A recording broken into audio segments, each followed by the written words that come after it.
কি মাপ হয় ভাইজান? ভাইজান, আজকে তো আপনাকে দারুণ লাগছে। তাই বলছি কি, অনেকদিন হয় ফুল বাগানে যাই না, তাই সখীকে নিয়ে ওই ফুল বাগানে যেতে চাই ভাইজান।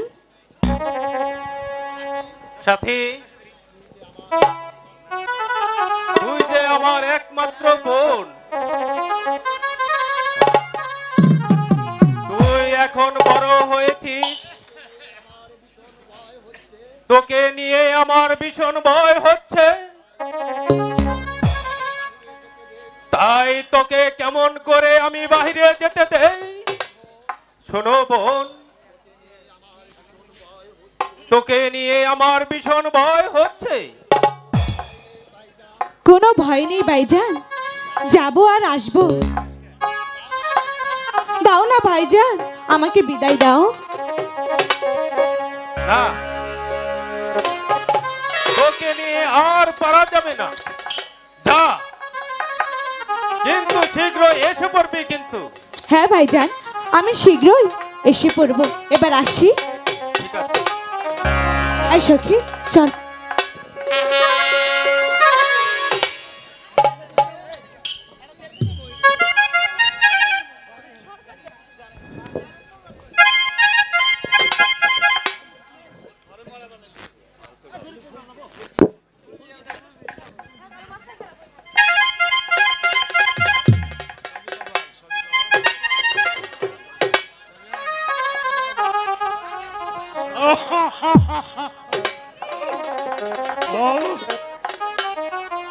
আমরা গরিব বলে কি কোনোদিন শান্তি আসবে না? গরিব কি শুধু কেঁদেই যাবে? গরিব কি কোনোদিনই শান্তি খুঁজে পাবে না? কে কে তুমি বৃদ্ধ? আর কেনই বা তুমি চিৎকার করছো? বলো, কি হয়েছে তোমার? কি আর হবে হুজুর,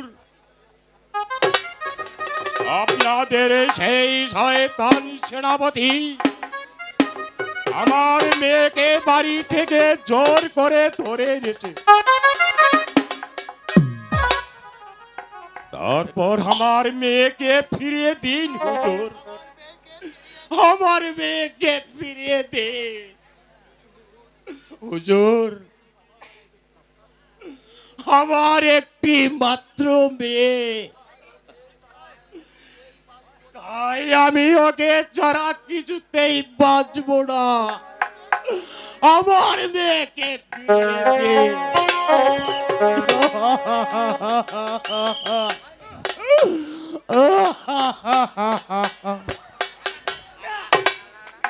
আমার মেয়েকে ফিরিয়ে দিন হুজুর, আমার মেয়েকে ফিরিয়ে দিন।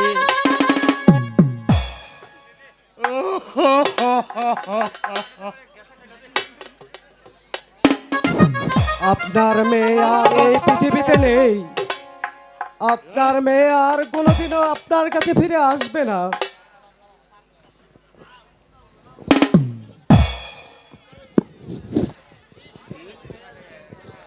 কে? না না না, আমার মেয়ে কোনোদিন মরতে পারে না। আমার মেয়ে কোনোদিন বলতে পারে না তুমি আমার মেয়েকে খুন করে যাও।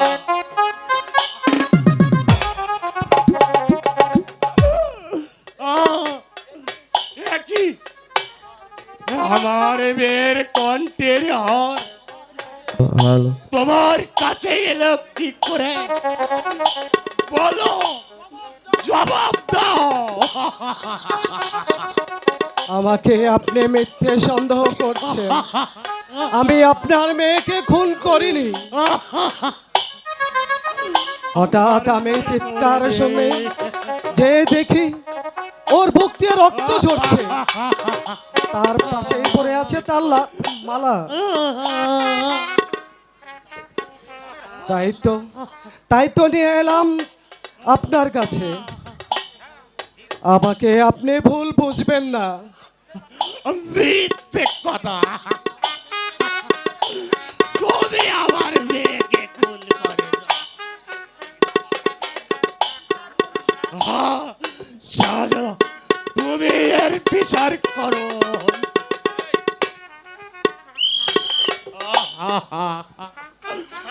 হুজুর তার দোয়ার কাছে বিচার চাই। কোথায় সেই ডাকাত? এই তো সেই ডাকাত। এই শয়তানি আপনার মেয়েকে খুন করেছে। সেনাপতি, এই ডাকাত যে ওকে খুন করেছে তার কি প্রমাণ আছে? নিশ্চয় আছে। এই শয়তান যদি এই মেয়েকে খুন না করে থাকে,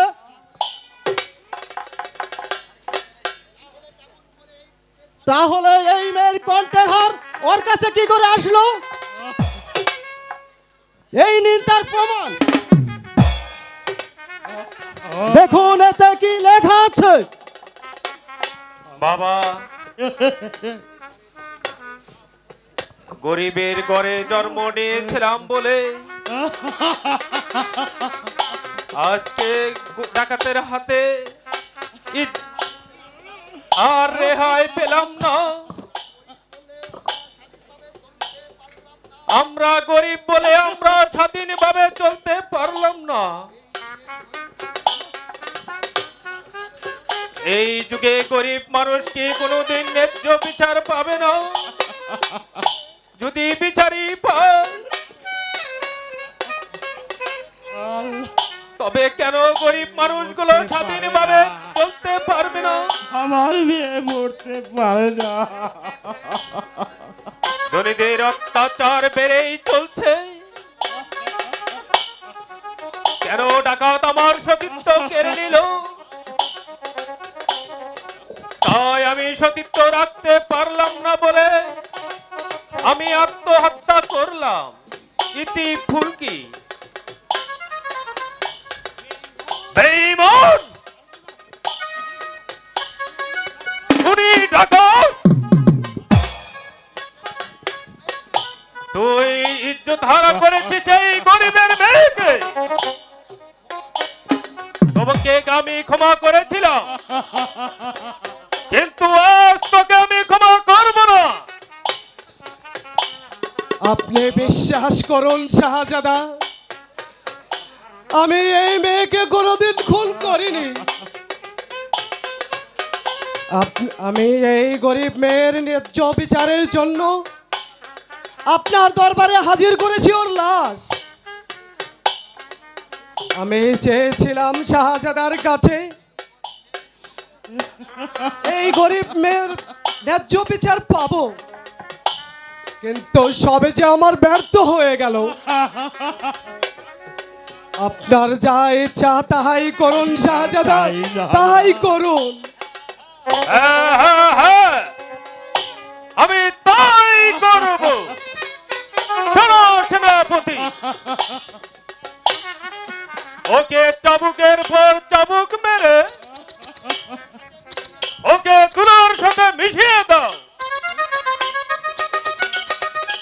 তারপরে ওকে আগামীকাল রাজপথে গুলি করে হত্যা করবে। চলো চাবুক। বল শয়তান,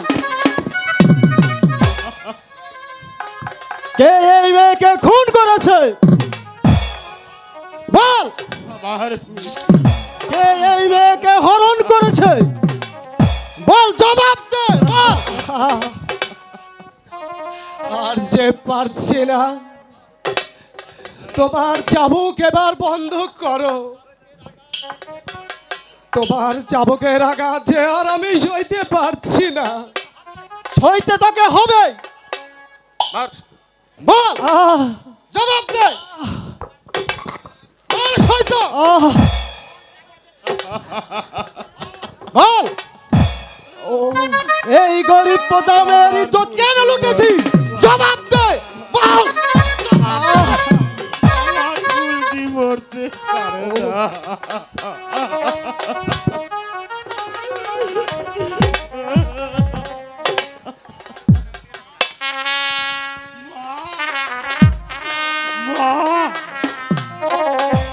কথা বল মা,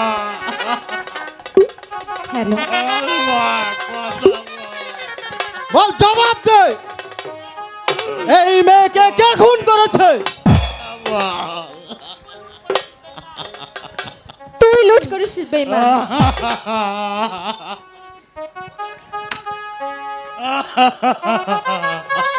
তুই ওকে খুন করেছিস। কে তুমি মা?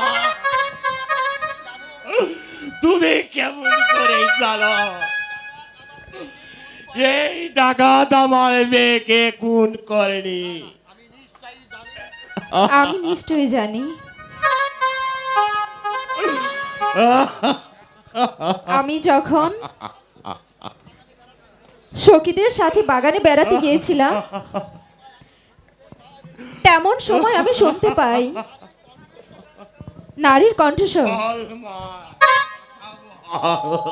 আমাকে বাঁচাও বাঁচাও বলে চিৎকার করছে।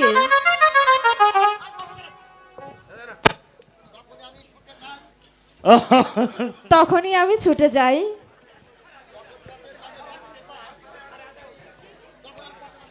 তখনই আমি পথের মাঝে এই,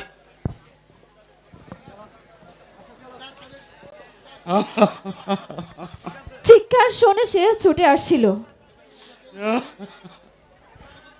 কিছু দূর যেতেই দেখি এই জানোয়ারটি, তখন এই শয়তান পালিয়ে যাচ্ছে। এই শয়তান ধরা পড়ার ভয়ে আমাকে অনেক টাকা দিতে চেয়েছিল, কিন্তু আমি কোনো টাকা নিইনি। আমি দৌড়ে ছুটে যাই ওর পাশে। কথা বুক বল থেকে তখন মা, রক্ত ঝরছে। কথা বল। তখন আমি খবর দিতে আসি। তারপর তারপর তারপর এই শয়তান আমাকে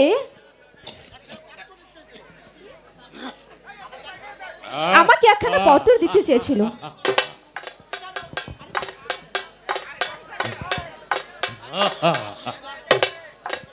আপনি মহাপশুর উপযুক্ত বিচার করুন। হ্যাঁ হ্যাঁ হ্যাঁ, আমি ওর উপযুক্ত বিচার করব। যাও বোন, তুমি নির্ভয়ে চলে যাও। তাই যাচ্ছি।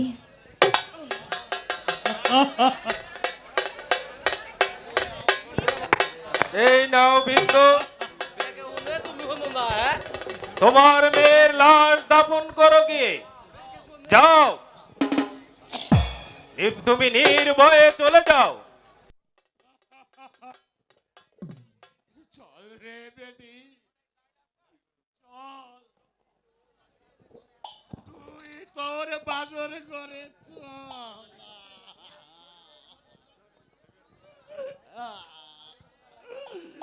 তুই কেন করে বের করে কোনদিন সুখ করতে পারলাম না। চল মা, তোরে আমি জন্মের মতো শুয়ে দিয়ে আসি। চল মা।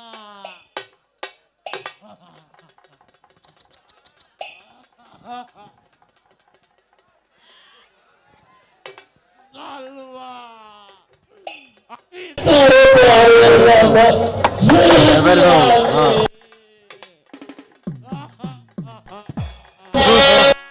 শোনো ভাই, এই জানোয়ারের কি বিচার হতে পারে?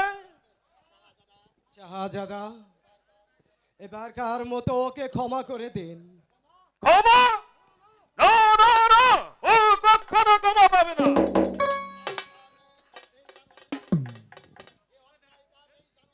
যে অন্যায় কাজ এই জানোয়ার করেছে, তার কোনোদিন ক্ষমা হতে পারে না। কোথায় প্রহরী? আদেশ করুন হুজুর। এই জানোয়ারকে বন্দি করো। কোনো কথা নয়, বন্দি করো এই জানোয়ারকে। আজ ওকে বন্দি করে এই কারাগারে রেখে দিবে। আগামীকাল ওকে শুনে চলতে হবে। ওর কুকর্মের ভিতর থেকে সমস্ত রাজ্যের ইতর বদমাশ গুলো আতঙ্ক শিউরে ওঠে। আর এই রাজ্যের গরিব দুঃখী মানুষগুলো শান্তিতে ঘুমাতে পারে। গরিবের প্রতি যেন কেউ হস্তক্ষেপ না করতে পারে। যাও, ওকে আমার সম্মুখ থেকে নিয়ে যাও। চলে এসো পূর্ণিমার চাঁদ, চলে এসো। চলো ভাই, এখন থেকে আমরা সমস্ত রাজ্যে জানোয়ারদের উপর ঝাঁপিয়ে পড়ি, যাতে এই রাজ্যের গরিব দুঃখী মানুষগুলো একটু শান্তিতে ঘুমাতে পারে। হ্যাঁ হ্যাঁ, তাই করব ভাইজান, তাই করব। এতদিন শুধু আপনার মতো এক মহৎ লোকের সন্ধান আমি করেছিলাম। আজ যখন আপনাকে খুঁজে পেয়েছি, তাহলে আমার কোনো ভাবনা নেই। এখন থেকে আমি আমার মায়ের হত্যাকারীকে খুঁজে বের করব, যারা আমাদেরকে সর্বহারা বানিয়েছে। তাদেরকে আমি কোনোদিন ক্ষমা করব না, কোনোদিন না। চলুন ভাই, আমরা উভয় মিলে ওই শয়তানদের উপর ঝাঁপিয়ে পড়ি। তাই চলো ভাই, তাই চলো। তাই চলুন ভাই।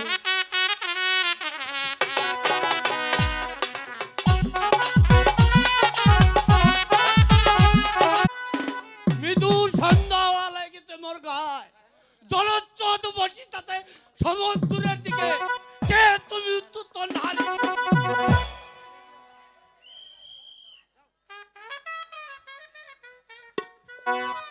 বাবুজি, বাবুজি, আমি এসেছি বাবুজি।